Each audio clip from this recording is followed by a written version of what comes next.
Hei, untuk apa kau menyapa satpam itu? Hah? Bukankah itu Budi Santoso, si juara umum waktu SMA dulu? Wah, hidup kalau sudah sekali sial memang susah ya. Di lobi sebuah menara perkantoran mewah, seorang pria berseragam satpam menundukkan kepalanya dalam-dalam sambil memegang erat kain pel. Dua pria berjas mahal yang baru saja masuk menertawakannya. Kau benar-benar jadi satpam? Apa gunanya dulu lulus dari universitas ternama? Namun, mereka tidak tahu. Satpam yang mereka hina itu adalah pemilik perusahaan tempat mereka bekerja. Dan apa yang akan terjadi pada mereka saat kebenaran terungkap? Sebelum melanjutkan, mohon dukungannya dengan menekan tombol subscribe dan like. Dukungan Anda sangat berarti bagi kami. Lihat sebelah sana. Bukankah itu Budi? Dua pria berjas mahal melangkah masuk ke lobi menara perkantoran mewah. Satu orang mengenakan sepatu kulit hitam mengilap dari merek ternama, sementara yang lainnya memakai jam tangan mewah di pergelangan tangannya. Pandangan mereka tertuju pada seorang pria berseragam satpam yang sedang mengepel lantai di salah satu sudut lobi. Budi Santoso. Ya ampun, tidak kusangka aku bertemu denganmu di sini sebagai seorang satpam. Suara Doni Wiryawan menggema di seluruh lobi. Budi Santoso, yang kini berusia 58 tahun, perlahan mengangkat kepalanya sambil mengencangkan pegangannya pada gagang pel. Penampilannya dalam seragam satpam berwarna biru tua itu sangat berbeda dari sosok yang mereka lihat 20 tahun lalu di acara reuni SMA. Heri Prasetyo, yang datang bersama Doni, memandang Budi dari atas ke bawah dengan tatapan meremehkan. Benar juga. Dulu sombongnya bukan main karena lulusan UI, ternyata hidupnya berakhir seperti ini. Gedung ini sekarang jadi kantor perusahaan kami. Sepertinya kita akan sering bertemu. Budi tidak mengatakan apa-apa. Ia hanya semakin erat memegang gagang pel di tangannya. Buku-buku jarinya memutih karena menahan tenaga, namun tidak ada ekspresi apapun yang terlihat di wajahnya. Doni melangkah lebih dekat. Kami ini direksi di perusahaan IT yang berkantor di gedung ini, loh, Budi, kau harus pastikan lobi ini selalu bersih dan terawat ya. Nada bicara Doni syarat akan rasa superioritas yang terang-terangan. Heri pun melipat tangannya di dada, menatap Budi dari atas ke bawah sambil mengangguk setuju. Tatapan keduanya merupakan campuran antara iba dan cemoohan. Budi masih tetap diam. Ia hanya mengangguk sekali, lalu kembali melanjutkan pekerjaannya mengepel lantai. Hei, setidaknya jawab kalau diajak bicara. Kami sedang bicara denganmu, kata Heri dengan nada kesal. Saat itu, senyum tipis tersungging di bibir Budi, hanya sekejap, namun senyum itu menyiratkan ketenangan yang aneh. Doni dan Heri tidak melihat senyum itu. Mereka sudah terlanjur berjalan menuju lift. Oh iya, Budi. Doni berbalik di depan lift. Kantor kami di lantai 12. Nanti kalau ada perlu disuruh-suruh, aku akan menghubungimu. Setelah keduanya masuk ke dalam lift dan pintunya tertutup, lobi kembali hening. Budi perlahan mengangkat kepalanya sambil membilas kain pelnya. Tatapannya tenang, dan senyum di bibirnya menjadi sedikit lebih jelas. Kedua orang itu belum tahu. Mereka belum tahu siapa pemilik sebenarnya dari gedung tempat mereka berpijak saat ini. Budi memeras kain pelnya sekali lagi dan bergumam pada dirinya sendiri. Ini akan menarik. Di salah satu dinding lobi, terpampang papan direktori gedung. Di sana tertulis daftar perusahaan penyewa dari lantai 1 hingga 15. Di baris untuk lantai 12, nama perusahaan tekno masa depan tertulis dengan jelas. Pandangan Budi berhenti sejenak pada tulisan itu, sebelum kembali menatap lantai. Sinar matahari pagi menerobos masuk melalui jendela kaca yang besar. Lantai marmer lobi berkilauan memantulkan cahaya. Budi mengepel lantai dengan perlahan, mengikuti jejak cahaya itu. Setiap langkah yang ia ambil, lantai menjadi semakin bersih. Seolah-olah sedang menghapus jejak masa lalu, Budi terus melakukan pekerjaannya dalam diam. Di dalam lift, Doni dan Heri masih membicarakan Budi. Hidup memang tidak bisa ditebak. Dulu waktu SMA dia kan juara umum, kata Heri sambil menggelengkan kepala. Apa gunanya sekarang? Dia cuma satpam. Jelas hidup kita jauh lebih baik. Doni membetulkan dasinya sambil menatap pantulan dirinya di cermin lift dengan puas. Percakapan mereka terus berlanjut hingga tiba di lantai 12. Namun, mereka tidak tahu ekspresi seperti apa yang sedang ditunjukkan Budi di lobi lantai 1 saat itu. Budi memasukkan kain pel ke dalam ember dan menegakkan punggungnya. Ia menatap keluar jendela dan menarik napas dalam-dalam. Gedung ini, yang menawarkan pemandangan seluruh kota Jakarta, adalah hasil kerja kerasnya selama 20 tahun. Setiap jengkalnya adalah buah dari keringat dan usahanya. Dengan like dan subscribe dari Anda, cerita penuh kejutan ini akan dimulai. Senyum Budi tidak lagi memudar. 1 bulan sebelumnya, Budi sedang duduk di ruang kerjanya di kantor pribadinya di lantai 15. Di atas meja, tergeletak tumpukan berkas tebal berisi laporan manajemen gedung. Ia melepaskan kacamatanya dan memejamkan mata. Rasa lelah menyergap, namun ia tidak bisa tidur. Di salah satu dinding ruang kerja, tergantung foto dirinya bersama sang istri. Senyum istrinya, yang telah meninggal dunia 5 tahun lalu karena kanker, masih bersinar cerah di dalam bingkai foto itu. Budi menatap foto itu dan menghela napas panjang. Sayang, tadi Dewi telepon lagi dari Amerika. Dia bilang sibuk, jadi tahun ini tidak bisa pulang lagi. Ia berbicara ke ruang kosong, namun tak ada jawaban. Putri satu-satunya bekerja sebagai dokter di Amerika Serikat. Ia bangga, namun di saat yang sama juga merasa kesepian. Duduk sendirian di kantor yang luas ini membuat kesunyian terasa begitu berat. Kring. Telepon di atas meja berdering. Budi mengangkat gagang telepon. Halo, selamat sore dengan Pak Budi. Ya, ini dari perusahaan alih daya keamanan Pak. Ada apa? Suara Budi terdengar tenang. Maaf sekali, Pak Budi. Bulan ini, Satpam yang bertugas mengundurkan diri lagi. Ini sudah yang keempat kalinya. Terdengar suara penanggung jawab yang terdengar canggung dari seberang telepon. Budi memutar-mutar pulpen di tangannya sambil berpikir. Kalau begitu, untuk sementara biar saya saja yang turun tangan. Apa Pak? Bapak sendiri? Maksud Bapak? Ya, waktu saya banyak, dan saya juga ingin mengelola gedung ini dengan benar. Tidak ada masalah. Pria di seberang telepon terdiam untuk beberapa saat. Pemilik gedung yang bekerja sebagai satpam adalah hal yang belum pernah terjadi sebelumnya. Namun, suara Budi terdengar begitu yakin. Baik, Pak Budi, nanti seragamnya akan saya siapkan. Setelah menutup telepon, Budi menyandarkan tubuhnya di kursi. Dari luar jendela, lampu-lampu kota mulai berkelip. Ia teringat masa lalunya. Di masa mudanya, Budi memulai kariernya sebagai kuli bangunan. Di bawah terik matahari, ia berkeringat mengangkat batu bata dan mengaduk semen. Tangannya kapalan dan punggungnya selalu terasa sakit. Namun, ia tidak pernah menyerah. Sedikit demi sedikit ia menabung dan membeli sebidang tanah kecil. Kemudian, ia melebarkan usahanya ke bidang pengembangan properti. Istrinya selalu menemaninya dalam setiap proses.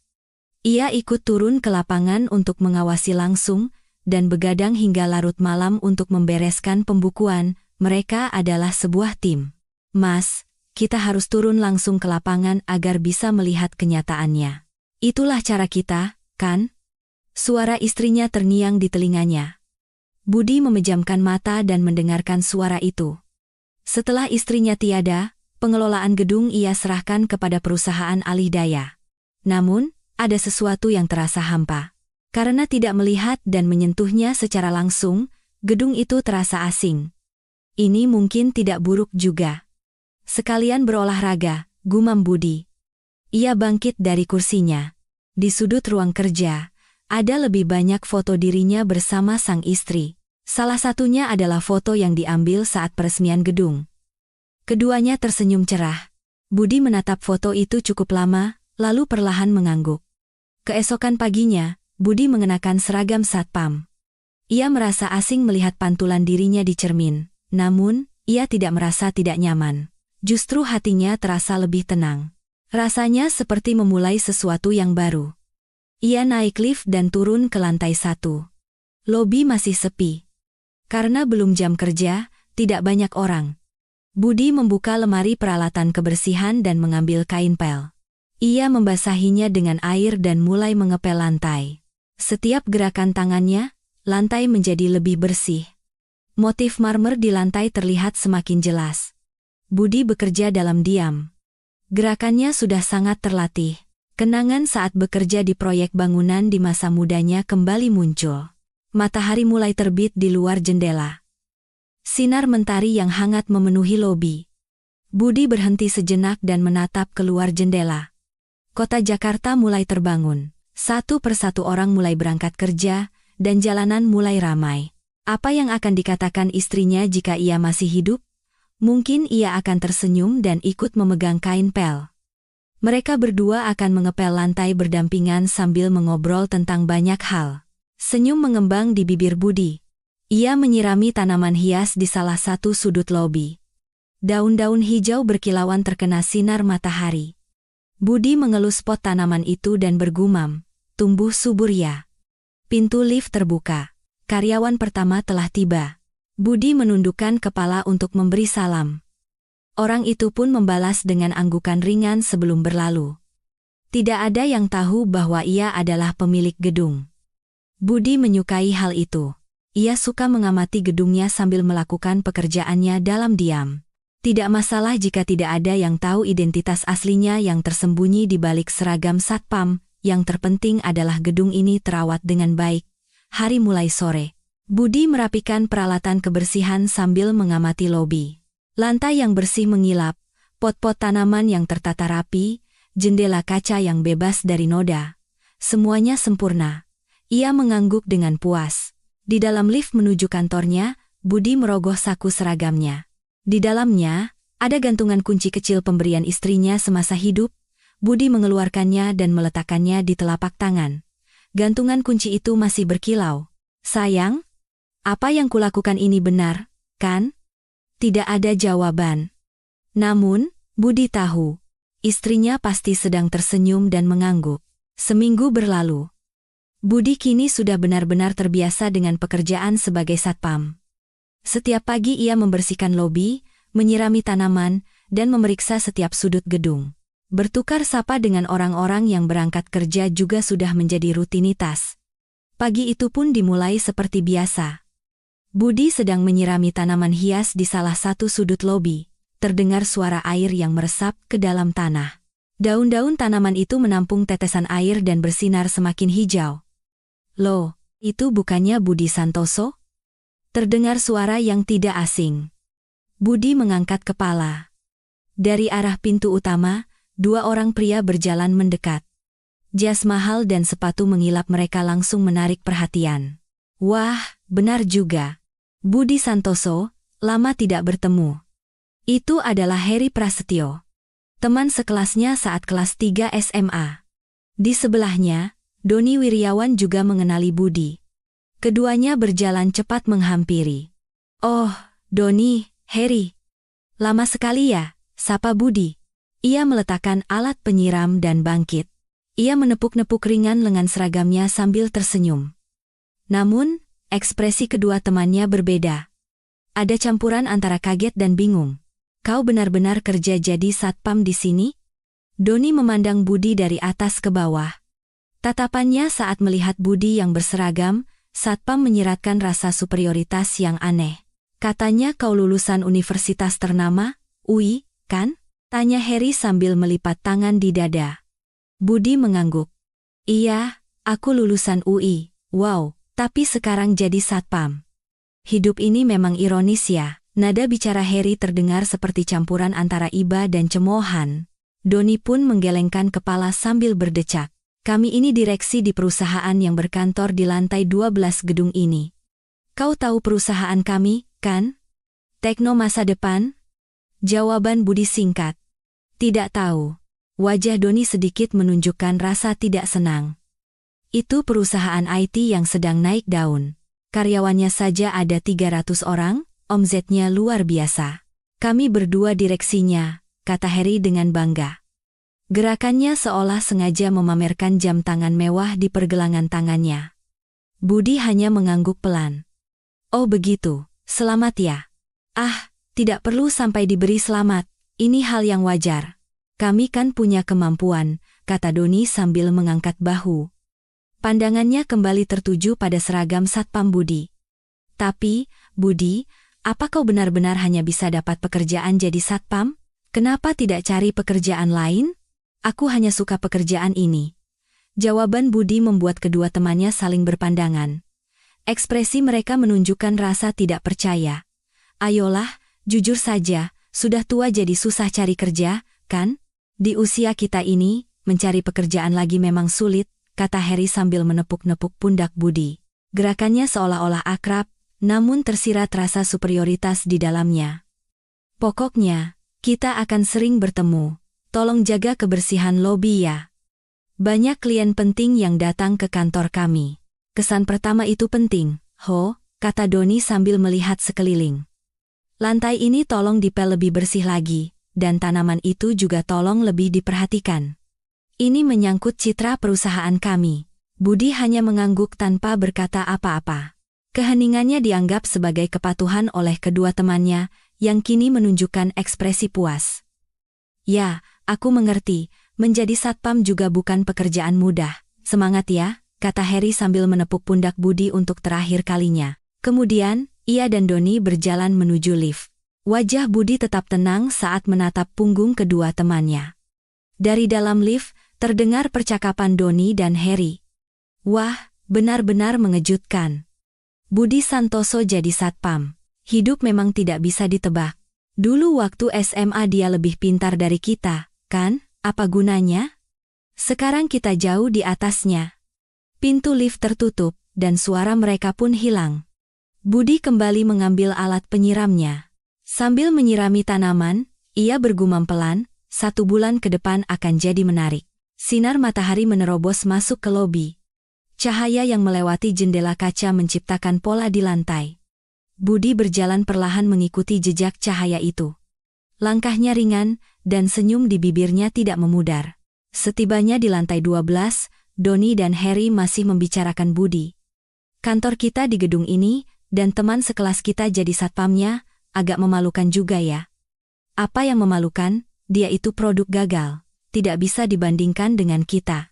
Keduanya tertawa sambil masuk ke kantor. Namun, mereka tidak tahu bahwa pemilik lantai tempat mereka berpijak adalah orang yang sedang memegang alat penyiram di lantai bawah. Beberapa hari berlalu, Doni dan Harry selalu menyapa Budi setiap kali bertemu.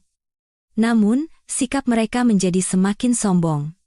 Budi, panggil Doni dengan suara keras begitu memasuki lobi. Di tangannya, ada tas golf yang berat. Ketika Budi mengangkat kepala, Doni meletakkan tas golf itu begitu saja di lantai. Tolong bawakan ini ke lantai 12. Berat sekali, aku tidak kuat. Budi menatap tas golf itu. Mereknya ternama. Barang pribadi, seharusnya dibawa sendiri. Ayolah, sekalian naik lift saja. Dulu kita kan teman. Masa minta tolong begini saja tidak bisa? Suara Doni terdengar seperti perintah. Meskipun menyebut kata teman, sikapnya seperti atasan kepada bawahan. Budi ragu sejenak, lalu mengangkat tas golf itu. Terima kasih. Taruh saja di ruang rapat kami di lantai 12. Doni mengatakan itu dan langsung masuk ke lift lebih dulu. Budi mengikuti dari belakang sambil membawa tas golf yang berat. Di dalam lift, Doni membetulkan dasinya sambil menatap cermin. Akhir-akhir ini aku les golf, permainanku makin bagus. Kau pernah main golf? Tidak. Ah, tentu saja. Golf kan butuh uang. Kata-kata Doni tersirat kesombongan. Setibanya di lantai 12, Budi meletakkan tas golf di sudut ruang rapat. Doni langsung pergi ke mejanya tanpa mengucapkan terima kasih. Keesokan harinya, giliran Harry. Saat Budi sedang membersihkan jendela kaca di lobi, Harry masuk sambil mengisap rokok. Meskipun gedung itu adalah area bebas rokok, Harry tidak peduli dan menyalakan rokoknya. Di sini area bebas rokok, Pak, kata Budi dengan hati-hati. Harry mengembuskan asap rokok dan menatap Budi. Oh, maaf, aku lupa. Namun, Harry tidak mematikan rokoknya. Ia justru mengisapnya lebih dalam. Tapi, cuma satpam saja berani menasihatiku? Kami ini direksi, loh. Budi mengambil asbak tanpa berkata apa-apa. Baru setelah itu Harry mematikan rokoknya. Namun, ia meletakkan asbak itu di lantai seolah-olah melemparkannya. Rajin sekali ya. Di usia segini, kerja jadi satpam pasti tidak mudah. Hebat, benar-benar hebat. Nada bicara Harry seolah-olah iba, namun di baliknya tersirat penghinaan. Budi mengambil asbak itu dan pergi dengan tenang. Saat jam makan siang, Donnie dan Harry sering bertemu di lobi. Keduanya berbicara dengan suara keras di depan Budi. Kinerja perusahaan kita kuartal ini terbaik, loh. Bonusnya pasti besar. Aku mau ganti mobil Eropa. Model terbaru kelihatannya bagus, kata Harry dengan bangga. Pandangannya beralih ke Budi. Budi pasti tidak bisa beli. Ah, satpam kan naik angkutan umum ya. Biaya perawatan mobil kan tidak murah. Donnie tertawa dan menimpali. Benar juga. Biaya parkir kita saja sebulan lebih dari 5 juta. Percakapan keduanya terus berlanjut. Budi mendengar ucapan mereka dari kejauhan sambil mengepel lantai. Namun, ekspresinya tidak berubah. Suatu malam, Donnie melewati lobi bersama seorang karyawati. Saat itu Budi sedang memindahkan pot tanaman. Ini Pak Satpam, namanya Budi. Teman SMA-ku, tapi hidupnya sial, kata Donnie kepada karyawati itu sambil menunjuk Budi. Karyawati itu menunjukkan ekspresi tidak nyaman, namun Donnie tidak peduli. Lulusan universitas ternama tapi nasibnya begini. Makanya, hidup itu bukan cuma soal ijazah. Budi meletakkan pot tanaman dan menatap keduanya. Donnie masih tersenyum. Namun, tatapan mata Budi terasa dingin. Keesokan paginya, Harry memesan makanan mewah dari restoran Jepang untuk makan siangnya. Saat Budi sedang makan nasi bungkusnya, Harry mendekat. Budi, makan nasi bungkus? Kasihan sekali. Mau sisa makanan kami? Nada bicara Harry seolah-olah ramah, namun penuh dengan rasa superioritas. Budi menggelengkan kepala. Tidak, terima kasih. Ayolah, makan saja, daripada dibuang. Harry meletakkan satu kotak bento di depan Budi. Namun, Budi tidak menyentuhnya sama sekali. Harry mengangkat bahu dan kembali ke tempatnya. Harga dirinya tinggi juga ya, padahal cuma satpam, gumam Harry. Budi terus memakan nasi bungkusnya. Tidak ada ekspresi apapun di wajahnya. Seiring berjalannya waktu, sikap Donnie dan Harry menjadi semakin arogan. Mereka mulai mengabaikan Budi sepenuhnya. Mereka tidak menyapa, dan kadang-kadang sengaja menabrak bahunya saat lewat. Suatu sore, Donnie sedang menelepon di lobi. Suaranya keras. Gedung kantor kita bagus, kan? Lokasinya di pusat kota Jakarta, aksesnya mudah, satpamnya juga ramah. Ya, meskipun agak tua sih. Donnie melirik Budi dan tersenyum.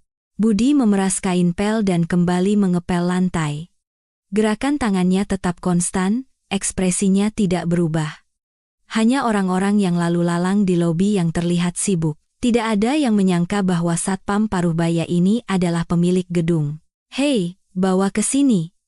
Teriak Donnie kepada seorang karyawan, lalu kembali memanggil Budi. Budi, malam ini ada tamu penting datang ke perusahaan kami. Jangan sampai ada sampah sedikit pun di lobi. Mengerti? Baik, Pak. Suara Budi singkat dan tegas. Donnie mengangguk puas mendengar jawaban itu. Setidaknya dia penurut. Ini yang kusuka.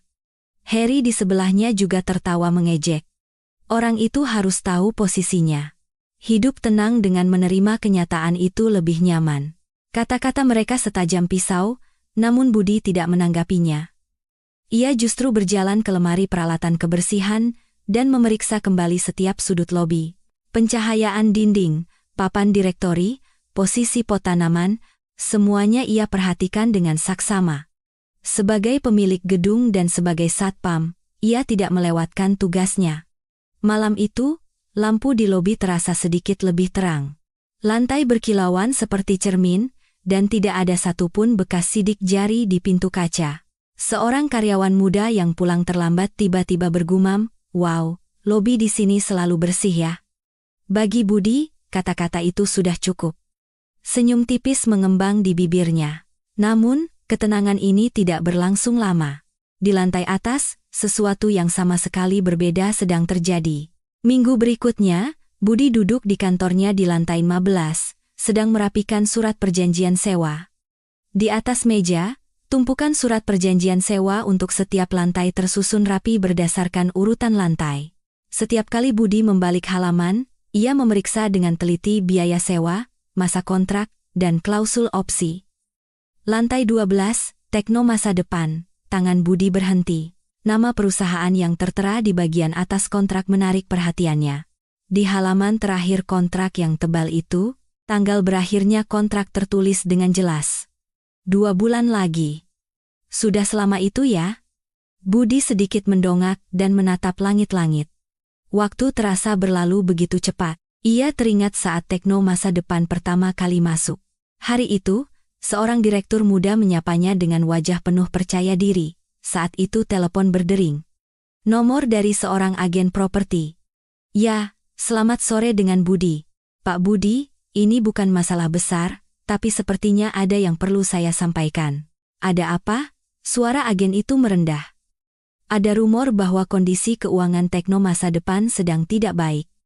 Investasi dari luar terhenti, dan di internal juga banyak masalah. Benarkah? Kelihatannya dari luar mereka baik-baik saja. Budi menatap keluar jendela. Pandangannya secara alami mengarah ke lantai 12. Wajah Doni dan Harry yang setiap pagi dan sore menatapnya dengan pandangan merendahkan terlintas di benaknya. Itu hanya pencitraan, Pak. Mereka terkenal suka melebih-lebihkan kinerja. Saya juga dengar mereka akan segera melakukan restrukturisasi. Kata-kata agen itu tegas. Budi terdiam sejenak sambil menatap dokumen. Baik. Terima kasih informasinya. Setelah menutup telepon, Budi menyalakan komputer dan mulai melakukan riset pasar. Ia membandingkan satu persatu harga sewa kantor dengan luas yang sama di sekitarnya. Harga sewa di gedung lain bervariasi antara 250 juta hingga 350 juta per bulan. Harga berbeda tergantung pada lokasi, usia bangunan, dan tingkat manajemen. Saat ini, Tekno Masa Depan membayar sewa 200 juta per bulan. Budi menatap angka itu dan memejamkan mata sejenak, terlalu murah kuberikan. Ia menghitung ulang rata-rata pasar. Dengan lokasi dan kondisi yang sama, seharusnya ia menerima minimal 300 juta. Budi menuliskan angka di buku catatannya. 300 juta. Saat angka itu tertulis di kertas, kenangan masa mudanya kembali muncul. Saat bisnis pertamanya gagal.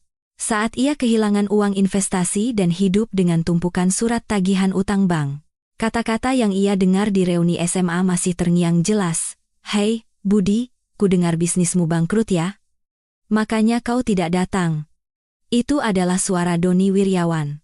Ia mengulangi kata-kata itu berkali-kali di depan banyak orang. Apa gunanya lulusan universitas ternama? Hidup itu soal waktu. Seharusnya kau ikut investasi waktu itu, tambah Heri Prasetyo sambil tertawa. Sejak hari itu, Budi tidak pernah lagi datang ke reuni SMA. Lukanya dalam. Namun, berkat luka itu, ia berjuang lebih keras dan akhirnya berhasil membangun gedung ini. Kali ini, giliranku yang memilih. Budi mengambil pulpen.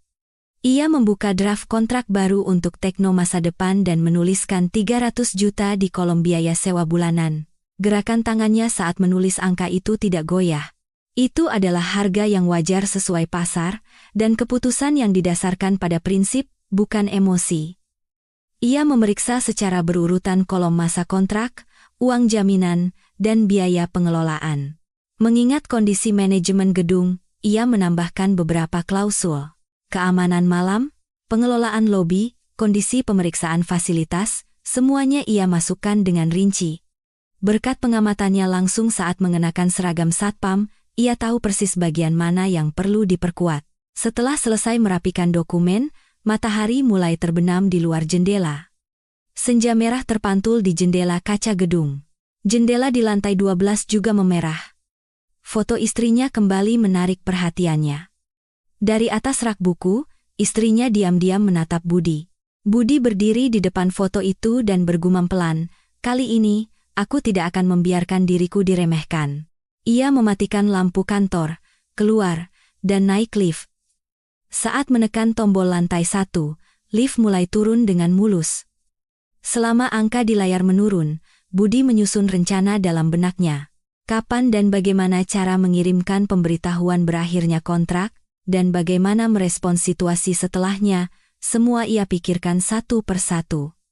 Saat pintu lift terbuka, lobi yang familiar terlihat, lemari peralatan kebersihan ada di tempatnya, dan tanaman hias tumbuh subur. Budi kembali menyingsingkan lengan seragam satpamnya. Beberapa hari kemudian, sebuah surat resmi dikirimkan ke Tekno Masa Depan. Pengirimnya adalah pemilik gedung, Budi Santoso. Penerimanya adalah Direktur Utama Tekno Masa Depan.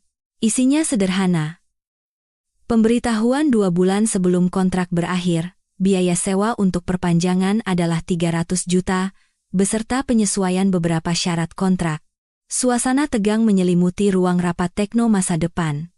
Direktur Utama, Doni, dan Harry berkumpul menatap surat resmi itu. Pemilik gedung ini gila?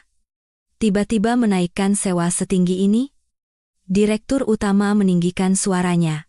Ia mengetuk-ngetuk angka 300 juta di atas surat dengan jarinya. Dengan kondisi sekarang saja sudah sulit, bagaimana kita bisa membayar ini? Doni berkata dengan hati-hati. Pak Dir, biar saya coba hubungi langsung pemilik gedungnya. Siapa tahu kenal, atau mungkin ada ruang untuk negosiasi. Direktur Utama melipat tangan di dada dan menatap Doni. Kenal atau tidak, pokoknya turunkan harganya. Kondisi perusahaan sedang tidak baik, kenaikan 10 juta pun sudah berat. Doni dan Harry saling berpandangan. Keduanya tahu betul kondisi perusahaan.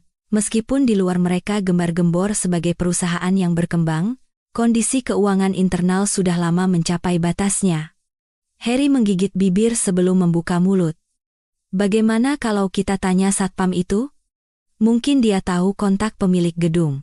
Satpam kan biasanya tahu informasi seperti itu.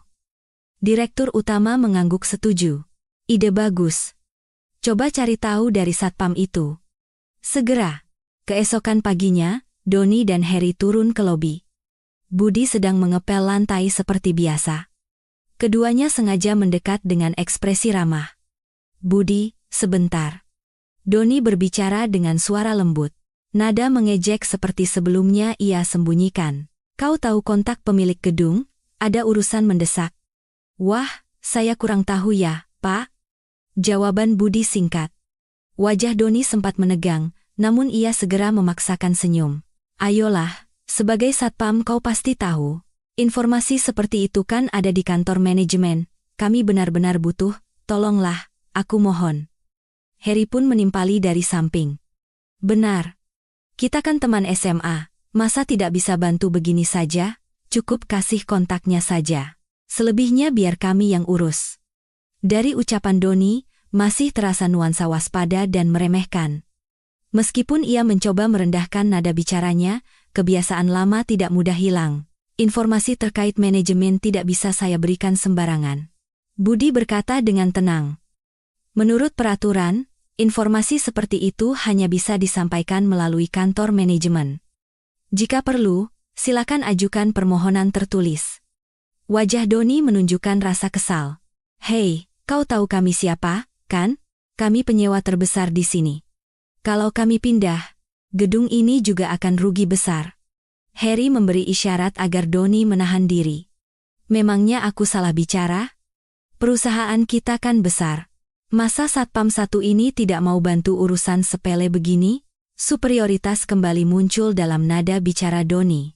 Budi tetap tidak menunjukkan perubahan ekspresi dan kembali mengangkat kain pelnya. Peraturan berlaku sama untuk semua orang. Kalimatnya singkat, namun suara Budi terdengar tegas. Doni akhirnya sadar bahwa ia telah berbicara terlalu keras dan mencoba mengalihkan pembicaraan dengan tawa paksa. Oke. Kalau memang peraturan ya sudah. Nanti kami ajukan permohonan resmi ke kantor manajemen. Tapi tolong sampaikan hal-hal baik tentang perusahaan kami ke pemilik gedung ya, kau tahu kan? Harry menambahkan dengan nada memohon. Perusahaan kami sedang sangat maju. Mungkin sedang ada sedikit kesulitan, tapi potensi pertumbuhannya besar. Pemilik gedung pasti lebih suka punya penyewa seperti kami, kan? Budi hanya mengangguk sekali sebagai jawaban. Doni dan Harry menganggap reaksi itu sebagai persetujuan dan berjalan menuju lift. Di dalam lift, Harry bergumam dengan suara pelan. Dasar satpam tetap satpam. Pasti tahu sesuatu tapi tidak mau kasih informasi gampang. Doni pun tersenyum sinis. Biasanya orang yang tidak punya apa-apa itu lebih gigih mempertahankan posisinya. Ucapan mereka tidak sampai ke lobi. Pintu tertutup dan suara pun terputus. Budi memeras kain pel sambil menatap keluar jendela. Dalam benaknya, ia menghitung waktu. Jumlah hari yang tersisa hingga kontrak berakhir, langkah selanjutnya, dan waktu pertemuan. Persiapan sudah selesai. Seminggu kemudian, sebuah email masuk ke kotak masuk Direktur Utama Tekno Masa Depan.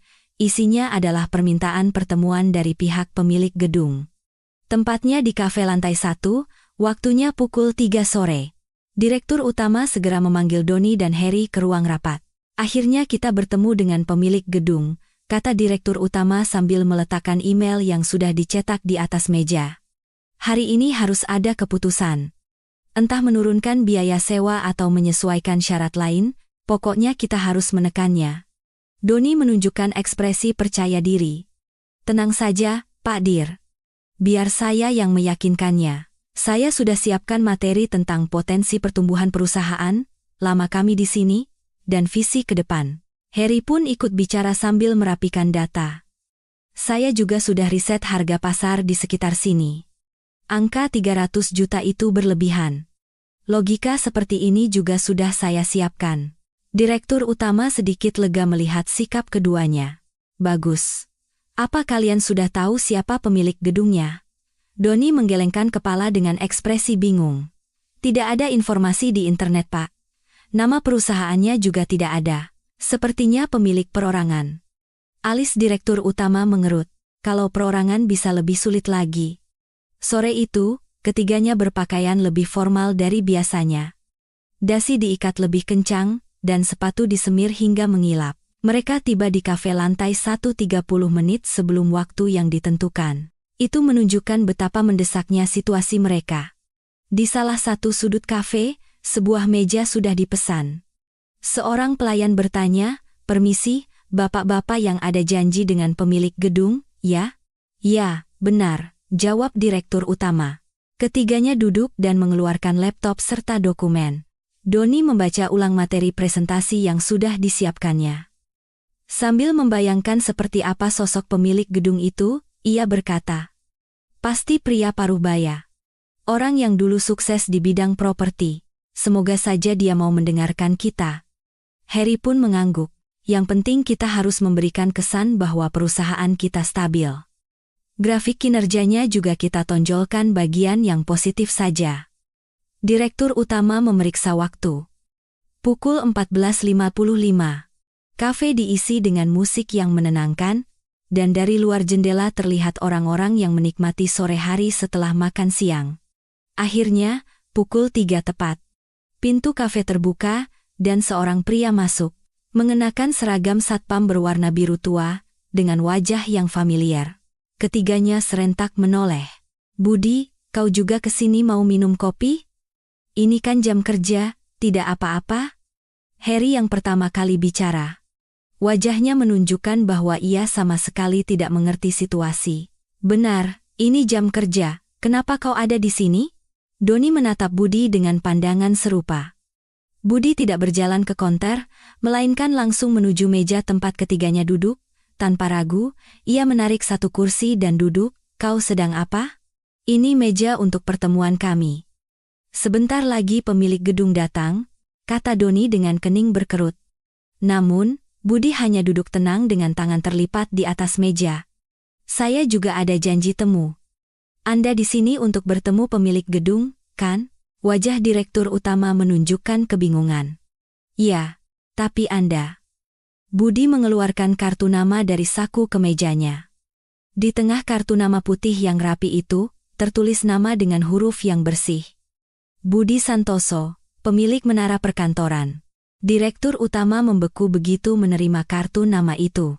Matanya membelalak, jari-jarinya gemetar. Harry pun membuka mulutnya, tidak percaya. "Apa?" Doni akhirnya bisa bicara.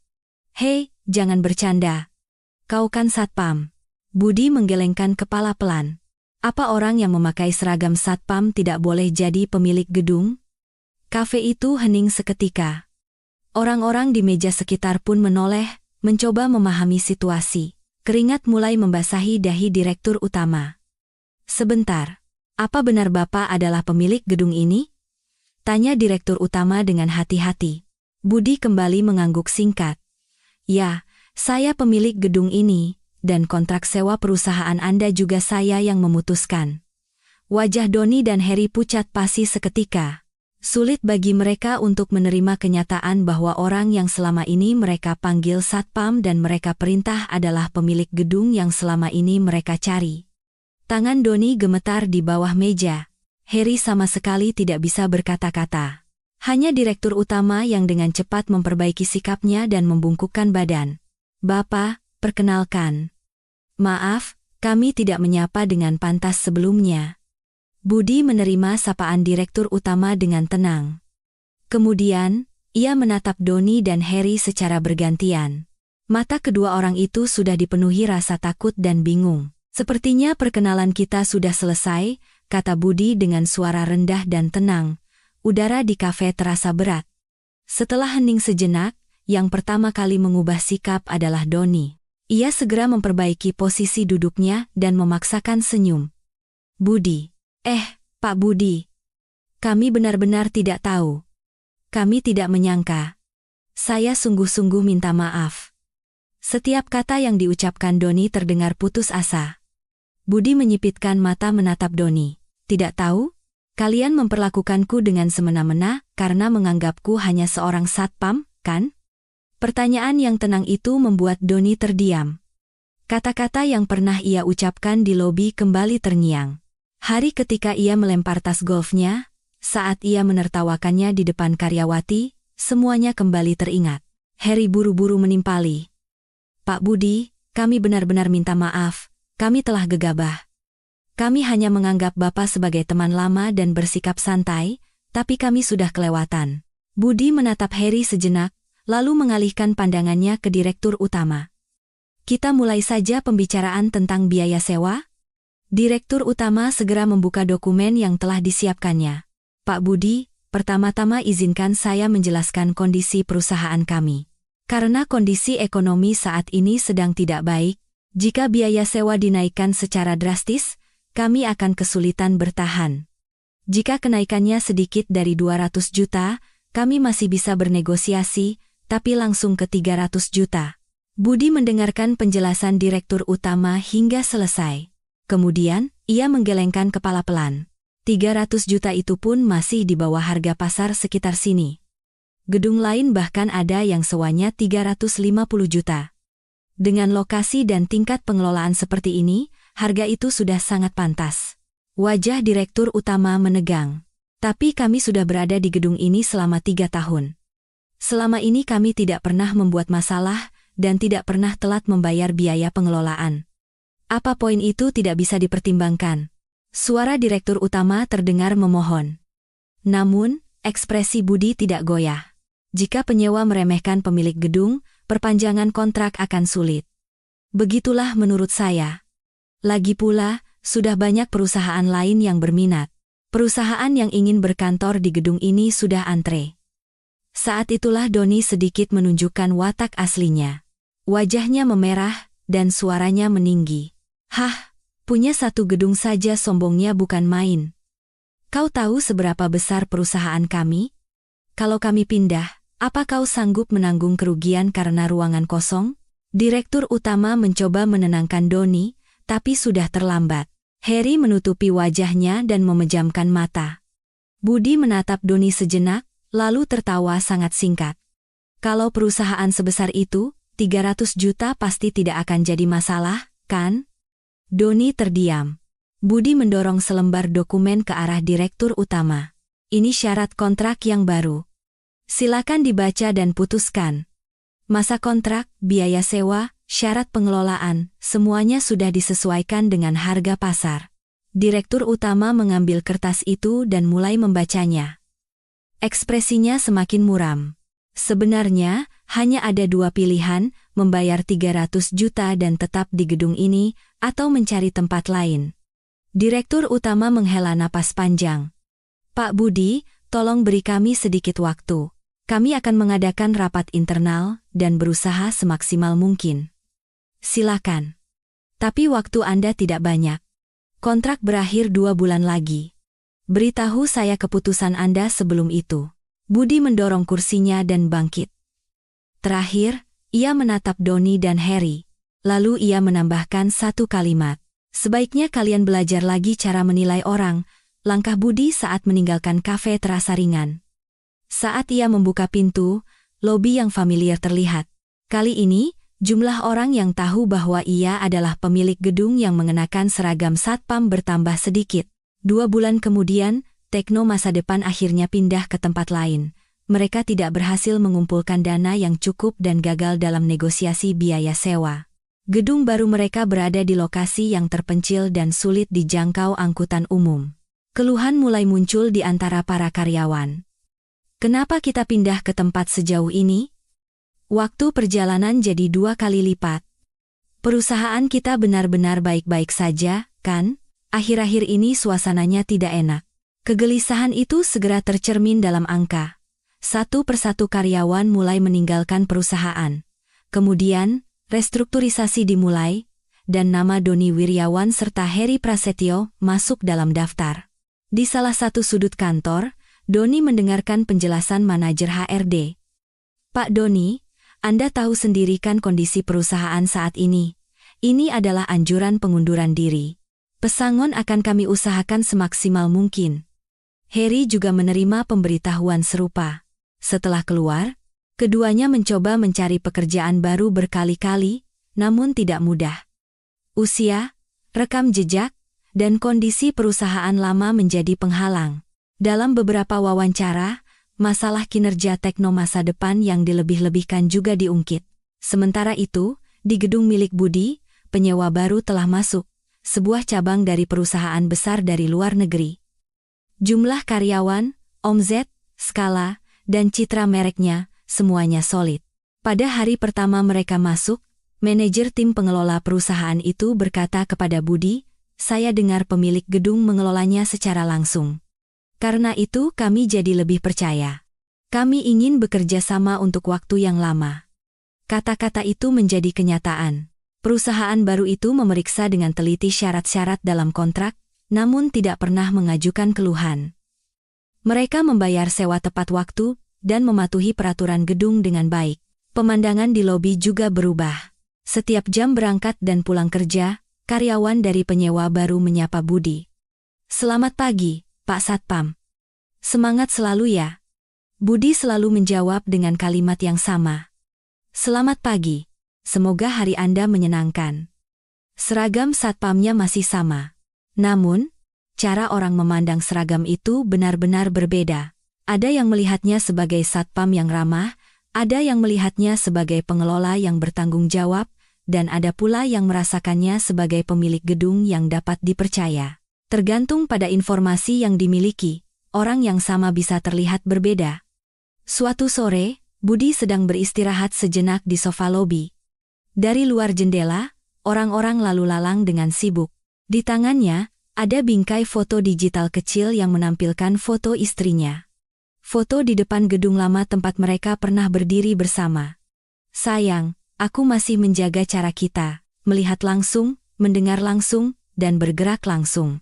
Budi dengan hati-hati memasukkan kembali bingkai foto itu ke dalam dompetnya. Ia bangkit dan mengambil peralatan kebersihan.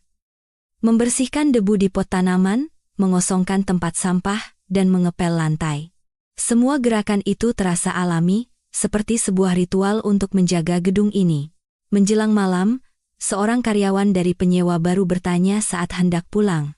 "Pak Satpam, pemilik gedung di sini orangnya seperti apa ya? Saya dengar beliau mengelolanya secara langsung." Budi tersenyum singkat. "Hanya seseorang yang sangat mencintai gedung ini." Karyawan itu mengangguk dan tersenyum. "Karena orangnya seperti itu, saya jadi lebih percaya." Lobi kembali diisi dengan musik yang tenang dan suara langkah kaki yang hening. Budi menatap lobi untuk terakhir kalinya.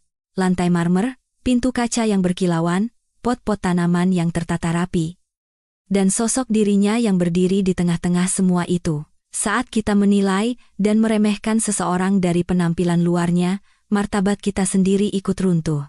Kesuksesan sejati dimulai dari hati yang tahu cara menghargai orang lain. Budi dengan tenang menyingsingkan lengan bajunya dan kembali mengangkat kain pel.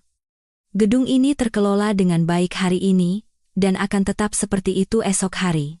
Jika Anda menyukai cerita hari ini, jangan lupa untuk subscribe, like, dan aktifkan notifikasi. Komentar berharga dari Anda akan menjadi kekuatan besar bagi kami. Terima kasih banyak telah menonton.